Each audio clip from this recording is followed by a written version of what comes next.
Britain didn't lose its empire on a battlefield. It didn't collapse under enemy fire. It didn't surrender its power in defeat. It lost everything after it won. While British flags still flew across continents, while its navy still ruled the oceans, while London still believed itself to be the center of the world, something far more dangerous was unfolding in silence. No explosions, no invasions, no headlines. The empire was being bled dry by debt. Ledgers replaced maps. Balance sheets replaced battle plans. And somewhere across the Atlantic, another power, patient, wealthy, and watching München, realized something Britain had not yet accepted. Empires no longer needed to be conquered. They could be bankrupted. This is the story of how the United States didn't defeat Britain in war. It defeated it in finance. And how, in that collapse, Venezuela's riches quietly changed hands. At the dawn of the 20th century, Britain wasn't just another empire. It was the system. London was more than a capital. It was the world's financial engine. British banks financed railroads in Latin America. The British capital built ports, mines, shipping routes, and early oil infrastructure across the globe. If a nation needed money to grow, to stabilize, or to survive, it didn't go to Washington. It didn't go to Paris. It went to London. The British pound wasn't just currency. It was trust. It was stable. It was power.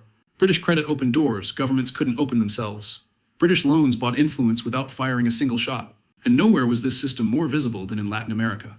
Countries like Venezuela weren't officially colonies, but they didn't need to be. Debt was enough. British money flowed into Venezuelan infrastructure. British investors financed early oil exploration and trade networks.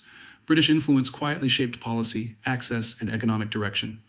On paper, Britain didn't rule Venezuela.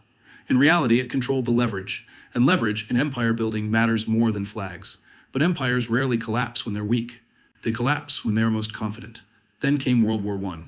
Britain would eventually emerge on the winning side, but this victory came with a cost so severe it would quietly rewrite the global order. Because this war wasn't just fought with soldiers, it was fought with money. Battleships had to be built, artillery manufactured, global supply lines maintained, millions of men paid, fed, and transported. All of it demanded cash. Britain simply did not have.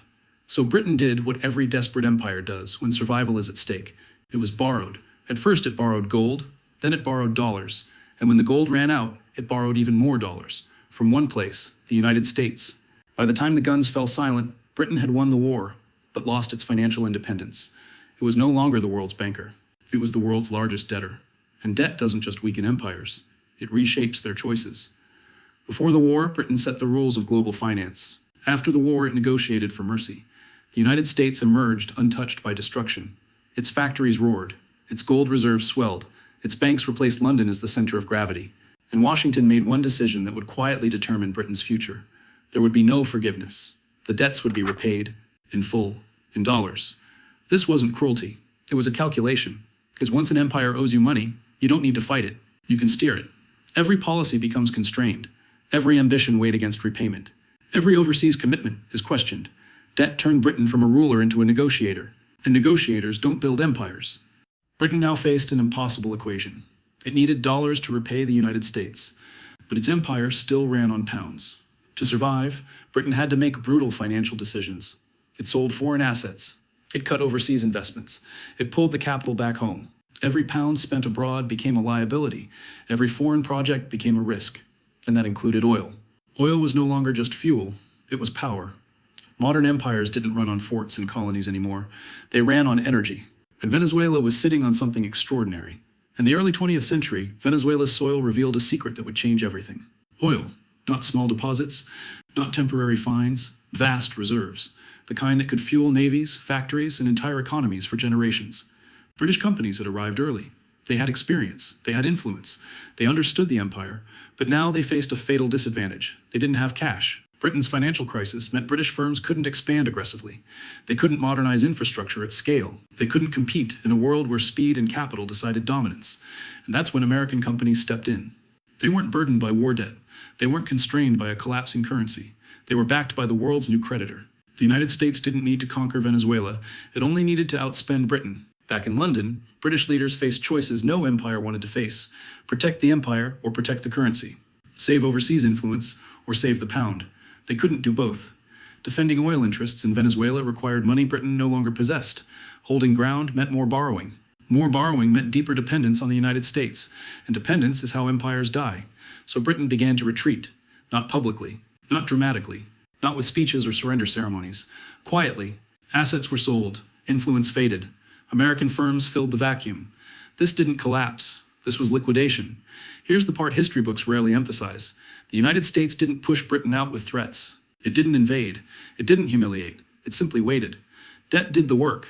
Every dollar Britain sent to Washington was a dollar not spent defending its empire. Every financial cut weakened British leverage abroad. Every compromise shifted power westward. By the time Britain understood what was happening, it was already too late. By the late 1920s, the decision was unavoidable. Britain stood at a crossroads. Hold on to Venezuela's oil interests, or stabilize a collapsing economy. Empire, or survival. It chose survival, and in doing so, it handed the future to someone else. In the next part, you'll see how the United States completed the takeover, how Venezuela became tied to American oil power, and how Britain's retreat marked the birth of a new financial empire. Because when empires fall today, they don't fall to armies, they fall to balance sheets. The moment Britain chose survival over empire, the outcome was sealed. Because empires don't lose power all at once. They lose it piece by piece, selling the future to pay for the present. By the late 1920s, Britain was no longer managing an empire. It was managing a crisis. Every financial decision in London now had one question behind it. How does this affect the pound? And that question changed everything. British companies operating in Venezuela suddenly found themselves unsupported. No emergency capital, no aggressive expansion, no political muscle behind them. They were alone. Across the Atlantic, American firms saw the weakness instantly. This was not an opportunity. This was inheritance. American oil companies arrived in Venezuela with something Britain no longer possessed: liquidity. They brought cash. They brought technology. They brought political backing from the world's new financial center. And most importantly, they brought patience. They didn't need to push Britain out. They only needed to wait for Britain to step back. Venezuela's oil fields became the center of a quiet bidding war, not of money alone, but of endurance. British firms hesitated. American firms advanced. British executives waited for approval from London. American executives already had approval from Washington's financial gravity. Because by now, everyone understood the new reality. If the United States backed you, credit followed. If it didn't, you were alone. Venezuelan leaders noticed this shift immediately. They didn't need ideology to guide them. They followed leverage. American companies offered better infrastructure, better extraction technology, more consistent revenue. But behind those offers was something more powerful than oil rigs and pipelines: stability. The kind of stability that comes from being tied to the strongest currency on earth, the dollar.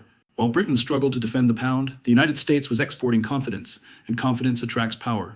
Slowly, contracts shifted. Licenses followed. Influence changed hands.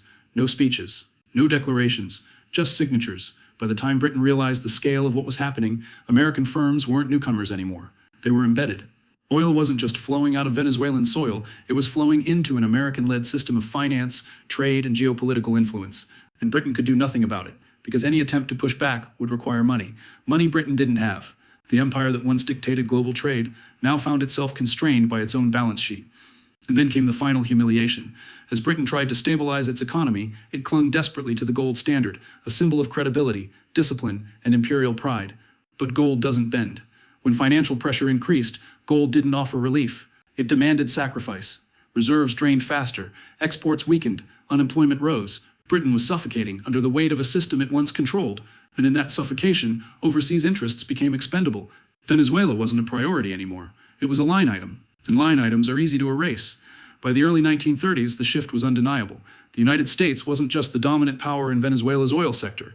It was shaping the country's economic future. American capital determined production. American markets determined price. American influence determined stability.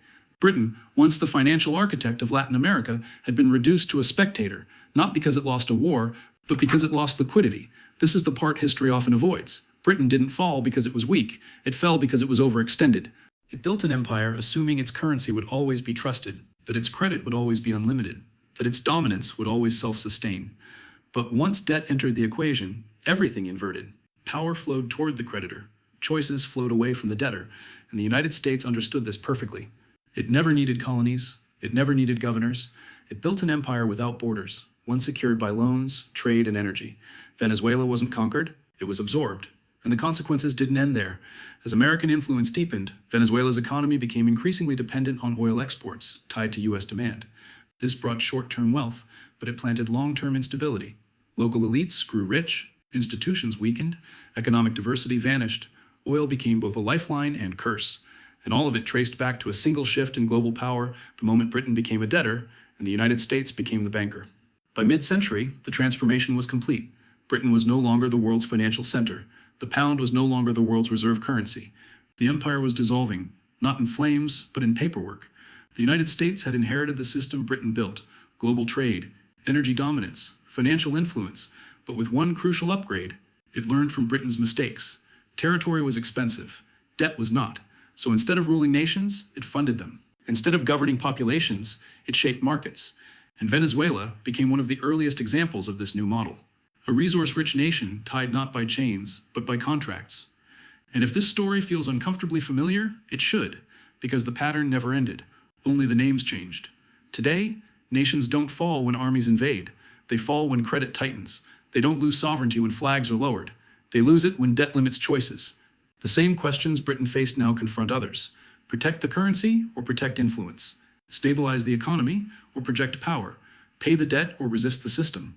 And just like before, there are no good answers. Because once you're inside the trap, every option costs you something vital. Britain learned this too late. By the time it understood that money had replaced warfare as the true weapon of the empire, it was already disarmed. Venezuela's oil didn't just fuel ships and factories. It fueled the rise of a new global order, one where power moved quietly, where dominance was measured in balance sheets, where collapse happened without collapse. And that is the most dangerous kind of fall, because it doesn't look like defeat, it looks normal. Empires don't fall anymore. They get outbid, they get refinanced, they get replaced, and the world barely notices until it happens again. And it will, because as long as money decides power, history doesn't repeat itself. It continues.